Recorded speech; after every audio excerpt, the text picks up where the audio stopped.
ഇറാനിൽ ക്രൈസ്തവ വിശ്വാസത്തിലേക്ക് കടന്നുവന്ന വിശ്വാസികളുടെ സംഗമത്തിനിടയിൽ നടത്തിയ റെയ്ഡിൽ സൊമായ റജീബി എന്ന ക്രൈസ്തവ വനിതയെ പോലീസ് അറസ്റ്റ് ചെയ്തു. ഫെബ്രുവരി 6-നാണ് വടക്കൻ ഇറാനിൽ ക്രൈസ്തവ വിശ്വാസം സ്വീകരിച്ചവരുടെ ഒത്തുകൂടൽ നടത്തപ്പെട്ടത്. ഏകദേശം 80ഓളം ക്രൈസ്തവർ പങ്കെടുത്ത പരിപാടിയിൽ ഇറാനിയൻ അധികൃതർ റെയ്ഡ് നടത്തിയിരുന്നു. ഈ റെയ്ഡിലാണ് അകാരണമായി സൊമായ റജീബിയെ അറസ്റ്റ് ചെയ്തത്.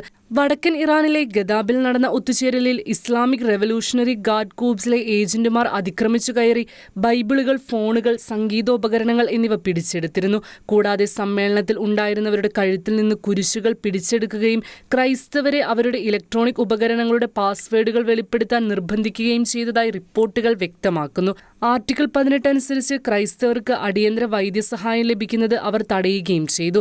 അറസ്റ്റ് ചെയ്യപ്പെട്ട് സാരി പട്ടണത്തിൽ തടവിലായ റജീബിയെ അടുത്ത ദിവസമാണ് കുടുംബത്തെ വിവരമറിയിക്കാൻ ഒരു ഫോൺ കോൾ ചെയ്യാൻ അനുവദിച്ചത്. റജീബിക്കെതിരെയുള്ള ആരോപണങ്ങൾ എന്താണെന്ന് അധികാരികൾ ഇതുവരെ അറിയിച്ചിട്ടില്ല.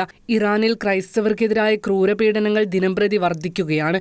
ഇന്റർനാഷണൽ ക്രിസ്ത്യൻ കൺസേണിന്റെ ഗ്ലോബൽ പെർസിക്യൂഷൻ ഇൻഡെക്സ് അനുസരിച്ച് ഇറാന്റെ നീതിന്യായ മന്ത്രാലയം ക്രൈസ്തവർക്കെതിരായ വ്യാജ കേസുകൾ ചുമത്തുന്നതിൽ മുൻപന്തിയിലുള്ള രാജ്യമാണ്. അറസ്റ്റിലാകുന്ന ക്രൈസ്തവർ നിർദ്ദയമായ പെരുമാറ്റത്തിന് വിധേയരാകുന്ന സാഹചര്യവും ഇറാനിയൻ ഭരണകൂടത്തിന്റെ കീഴിൽ ക്രൈസ്തവർ നേരിടുന്ന വെല്ലുവിളിയാണ്. മുസ്ലിം ഭൂരിപക്ഷ രാജ്യമായ ഇറാനിൽ ക്രൈസ്തവ വിശ്വാസികളുടെ എണ്ണത്തിൽ കാര്യമായ വർധനവുണ്ടാകുമ്പോഴും രാജ്യം ഭരിക്കുന്ന ഭരണകൂടങ്ങൾ ക്രൈസ്തവർക്കും മറ്റു മതന്യൂനപക്ഷങ്ങൾക്കുമെതിരെ രക്തരൂക്ഷിതമായ പീഡനങ്ങൾ തന്നെയാണ് ആവർത്തിക്കുന്നത്.